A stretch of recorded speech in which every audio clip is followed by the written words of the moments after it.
Thank you so much for joining us for CBN Newswatch. I'm Ephraim Graham. Ahead today, as Russia's invasion of Ukraine enters its second month, NATO countries meeting today to talk about more aggressive sanctions on Russia, a move European countries have opposed. And during all this, fears Vladimir Putin may use chemical or biological weapons. The war hitting Ukrainian families hard, with half of all the country's children now displaced. How are Ukrainians holding up during this devastation? Plus, Supreme Court nominee Judge Katanji Brown-Jackson taking her final questions from senators during her confirmation hearings, with Democrats again supporting her record and Republicans asking about key issues. Do you agree with me that it's important to accommodate the sincerely held religious beliefs of all Americans? We'll hear her answer to that question and more as the Senate prepares to move ahead toward a vote on her confirmation. And defund the police or refund the police. President Biden has pledged $1 billion to curtail crime in American cities. But will it make a difference? Sometimes local departments and local governments will just use that money to offset local cuts. And so you won't actually see more cops on the street. We'll look at why the president is making this move and how effective it may or may not be. All those stories and more coming up from the CBN Newsroom. This is CBN Newswatch. And we begin with President Biden meeting with European leaders in Brussels today, pressing them on more aggressive oil and gas sanctions against Russia. The meetings come amid growing concern a desperate President Vladimir Putin may resort to the use of chemical or biological weapons in his invasion of Ukraine. Heather Sells has our report. NATO now estimates that Russia has lost 40,000 troops, up to 1/5 of the forces it sent to Ukraine. There is grave concern that a deeply frustrated President Putin is preparing for what was once unthinkable: chemical, biological, even nuclear warfare. It's why President Biden is rallying European allies. For the past few months, the West has been united. The president is traveling to Europe to ensure we stay united. NATO has announced it will double its military presence near Ukraine. So far, however, Europe has balked at an embargo on Russian oil and gas. Biden is hoping to change that. On Wednesday, the State Department formally accused Russia of war crimes in Ukraine.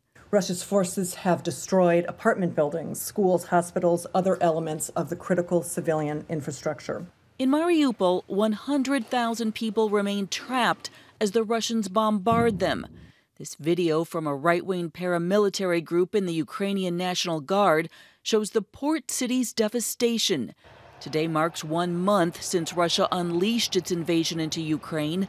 The mayor of Kyiv says more than 260 have died. I am very appreciative and huge respect for every Ukrainian fighters. The Pentagon says the Ukrainians have pushed Russian forces back 34 miles outside of Kyiv. A U.S. defense official says it appears Russian forces are now prioritizing Luhansk and Donetsk in the eastern Donbass region to cut off Ukrainian troops and prevent them from moving west. President Zelensky will meet with NATO leaders in a closed-door meeting today as he calls on the world to rally. Come from your offices, your homes, your schools and universities. Friday, President Biden travels to Poland, which has opened its arms to more than 2 million Ukrainian refugees. Heather Sells, CBN News. Our senior international correspondent George Thomas is joining us now from Kyiv. So, George, Russia has intensified its attacks in the east. Are they gaining more territory?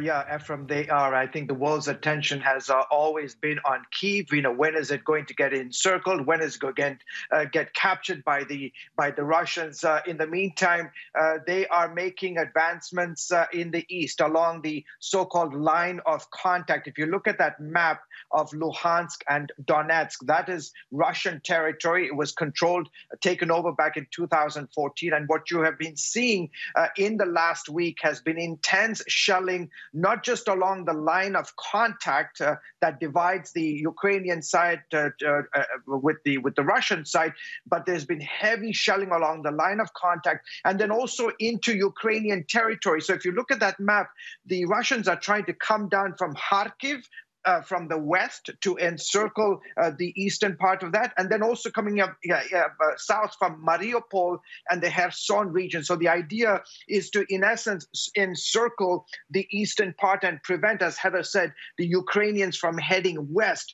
That would be just absolutely devastating for the country if that were to happen. So there's a lot of focus going on right now. The Ukrainians are digging in. They're pushing them back. Remember, they've been preparing this for the last 8 years. They are entrenched and they are going toe-to-toe with the Russians. But they're taking some ground. The Ukrainians are fighting back. It's this back and forth in that part of the country. Very, very strategic, very, very important.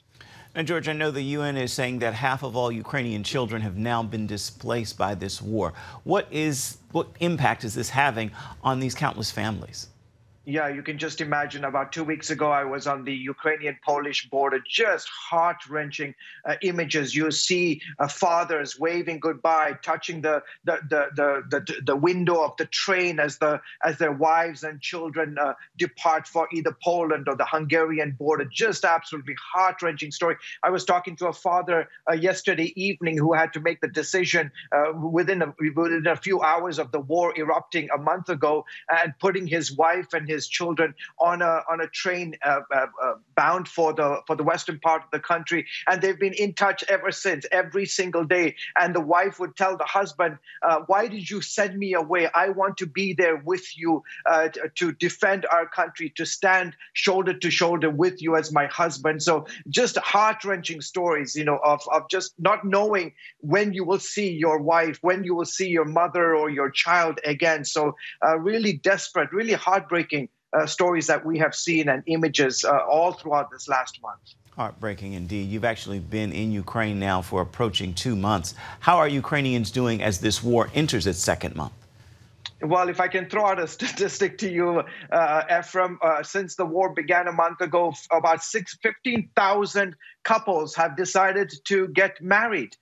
Really, I mean, it's unbelievable. And look, Vladimir Putin thought that he could conquer and divide the nation. As I have been saying for the last month, it has done just the exact opposite. People banding together from all walks of life, all classes, all societal, economic structures, just everybody coming together. And it's been a unified response. But I think there's also the sense that this could take a while, unless there's a dramatic turn of events in terms of the negotiations and the talks between the Kremlin and Kyiv. Barring that, a miracle happening.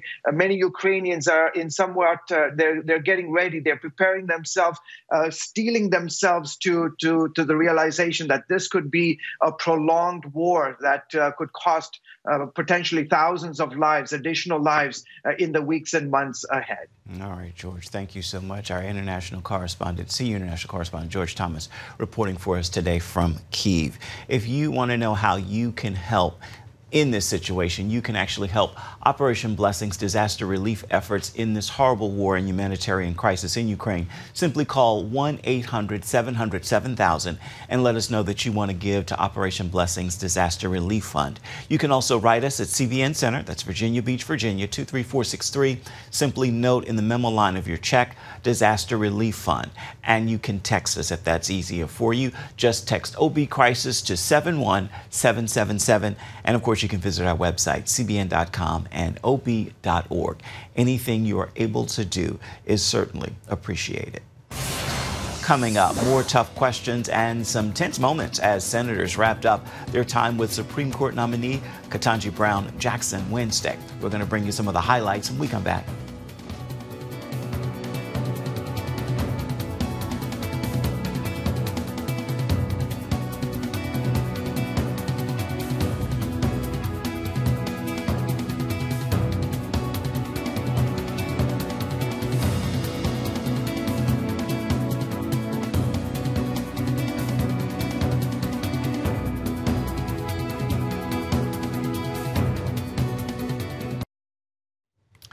Some tough moments and some support for nominee as senators on the Judiciary Committee wrapped up their questions for Judge Katanji Brown Jackson Thursday during her confirmation hearings for a seat on the United States Supreme Court. Wednesday's hearing was the last chance for the High Court hopeful to directly respond to senators ahead of her confirmation vote. Our Caitlin Burke brings us that story now from Washington. A similar line of questioning from Republicans Wednesday again led to Judge Jackson defending her record and fending off criticism that she's too soft on crime and child predators. She also spoke on freedom of religion. Do you agree with me that it's important to accommodate the sincerely held religious beliefs of all Americans? Religious freedom is a core foundational constitutional right. Senator Lindsey Graham picked up where he left off Tuesday in terms of heated questions for Jackson, this time talking about sentencing guidelines for those convicted of child pornography. We're trying to get people to stop this crap. So when you troll on the internet and you pull down thousands of images of children from the internet, I want you to stop that. I want people to go to jail who do that. Gaining a lot of attention from her opponents is an exchange from Tuesday evening's hearing when Senator Marsha Blackburn pressed Jackson over an opinion by former Justice Ginsburg on gender issues. Do you interpret Justice Ginsburg's meaning of men and women as male and female? Again, because I don't know the case, I don't know how I interpret it. I need to read the whole thing. Can you provide a definition for the word woman? Can I provide a definition? No. Yeah. I can't. You can't? Not in this context. So I'm not a biologist. The meaning of the word woman is so unclear and controversial that you can't give me a definition? Democrats, meanwhile, focused on highlighting Brown's background and record. From work for corporate clients during your time in private practice to your work for low-income clients during your service as a federal public defender. And during your 9 years as a federal judge, you've written nearly 600 opinions. I think that's really quite a sterling record. You said you were the lucky first inheritor of Dr. King's civil rights legacy. I keep a daily journal. I wrote that down. I do consider myself, having been born in 1970, to be the first generation to benefit from the civil rights movement, from the legacy of all of the work of so many people that went into changing the laws in this country so that people like me could have an opportunity to be sitting here before you today. Next up in the confirmation process, the hearings will wrap up today with testimony from the American Bar Association and outside witnesses. Then the committee will vote on whether to advance the nomination, followed by a full Senate vote. Caitlin Burke, CBN News. Judge Jackson faces a very close vote, but she is expected to be confirmed. Democratic senators hope to hold the vote by Easter. Today, on the last day of Jackson's hearings, outside witnesses will appear before the Senate Judiciary Committee. You can watch those hearings on the CBN News Channel or at cbnnews.com, as well as on our YouTube channel. Still ahead, don't defund the police, refund the police. The president has promised well more than $1 billion of funding for law enforcement this year. But will that be enough? And is this just election year politics? We're going to take a look at those questions when we come back.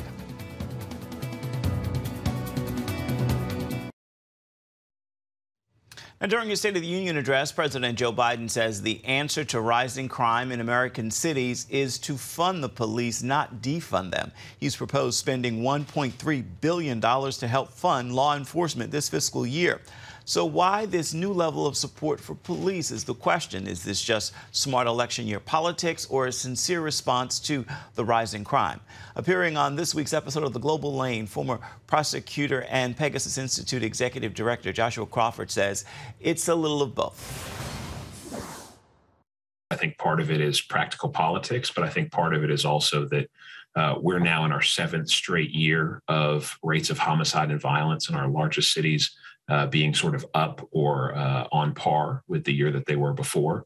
And we're in now the 3rd straight year of significant increases in homicides and violence in those communities. And so we know that funding the police and putting more police on the streets works. It's a well-researched policy solution. And so I think some of it stems from that as well. And this $1.3 billion in law enforcement funding, is it too little, too late? There's certainly part of that. It's certainly not going to undo some of the defunding that has happened over the last couple of years. And part of the problem with the injection of federal dollars into local police departments is sometimes local departments and local governments will just use that money to offset local cuts. And so you won't actually see more cops on the street. You'll just see federal taxpayers paying for something as opposed to local taxpayers. And so any injection of federal money, while a positive policy solution, ought to come with strings attached that require more cops end up on the street as a result. We saw the largest single increase ever in the U.S. homicide rate. And some people say that's because people were confined to their homes during the pandemic. There were more domestic disputes leading to killings. So why do you think the homicide rate has jumped to historic levels? Yeah, I think the important thing for your viewers to understand is that violence concentrates among a very small number of people. In any given city, it's about 0.5% of your population that's responsible for more than 50% of your violence. And that typically occurs within the subcontext of gang activity. Those individuals got more active, more violent over the course of the COVID-19 lockdowns, especially as in response to changes in law enforcement policy that took cops off the street, and then especially in places that saw defunding of the police and reductions in officers. But this has been going on in the country since 2015. There were substantial increases in homicides in the country, 2015 over 2014, then 2016 over 2015. Then we were sort of stagnant, and now we're seeing these increases again. So it's not simply a COVID problem. It's a bad policy problem. And police officer retirements and resignations are way up. What role have defunding and the lack of respect and support for law enforcement officers played in that? Yeah, defund the police has been successful, and I use the term successful here pejoratively in two ways. One, in practical defunding of police, cities that have actively reduced funding for law enforcement. But the other is to create this environment in which good cops don't want to be cops anymore. And so you have early retirement, you have folks leaving for more lucrative police departments, especially suburban and small city police departments. And then you have folks leaving the profession altogether. They can go get jobs that pay nearly as well, doing something that is less risky to their livelihood and in which they're not going to be disrespected on a regular basis. So the recruitment and retention problem has been exacerbated by the defund movement in a very serious way. So, Josh, what do you think the answer is? Many politicians in the big cities are now pushing tougher gun laws, also gun buyback programs. But what do you think of those ideas? Yeah, so the protection of public safety and the preservation of public order is primarily the responsibility of local police departments enforcing state laws. And so state and local governments are going to be your primary actors here. But there is a role for the federal government, and that is primarily in resourcing and then collaborations with federal agencies. We know what works to reduce urban violence. There's been 30 plus years of solid research on the things that work. And the things that work is to focus a combination of law enforcement and social service resources on the folks that are driving these problems, that small number of individuals within the subcontext of street gangs that are causing these problems and that are making life remarkably difficult for the overwhelming majority of law-abiding citizens in communities that folks even think of as high crime. So quickly, your prediction in the upcoming election later this year, this is going to be a big issue, isn't it? Absolutely. It was an issue in the most recent election. I think that's only going to increase in the 2022 election. And I think it's why you see a lot of high-profile members of Congress coming out with plans to address this issue specifically. And I think you saw this play out in some local races in places like New York City, where now Mayor Eric Adams was elected on a platform not of defunding, not of abandoning law enforcement, but of public safety and preservation of public order. And that's in a city that tends to lean pretty far to the left. But those folks want safe streets and clean streets as much as anybody else. For a look at other important trends and developments around the world in news, be sure to watch The Global Lane. You can find it on the CBN News Channel tonight at 8:30 Eastern. You can, of course, also download the CBN News app and watch it on demand.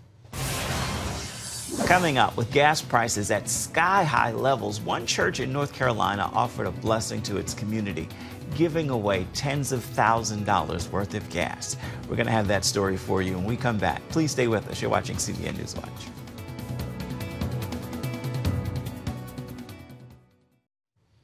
Amid rising gas prices, a bit of relief for some North Carolina drivers. A church in Charlotte gave away $10,000 of gas this weekend, and that's not all that the drivers received. Kingdom City Church gifted more than 300 people with free gas, grocery vouchers, and prayer, dubbing the event Gas on God. So thankful for people like everyone here doing this for the community. And I know together anything is possible. The gas and the lines flowed steady. One woman stopped saying she simply needed prayer. The event was a big hit in the community, filling cars with gas in the community with a little hope and cheer. Time now for your Thursday Thankful, and I hope you'll join me in this prayer of gratitude. God, I thank you for the comfort in knowing you are good and your grace and mercy endure forever. In fact, they are new every morning, and they are sufficient for the day. With that prayer, it is my hope that you will make this a day filled with an attitude of gratitude. That will do it for this edition of CBN News Watch. We want to remind you, you can always find more of our news programs on the CBN News Channel at any time. You can also find them online at cbnnews.com. We would love to know what you think about the stories you've seen here today. You can email us, newswatch@cbn.com. You can also reach out and touch us on Facebook, Twitter, and Instagram. We certainly would love to hear from you. We thank you so much for joining us today and look forward to seeing you right back here, same time tomorrow. Goodbye, everybody. God bless.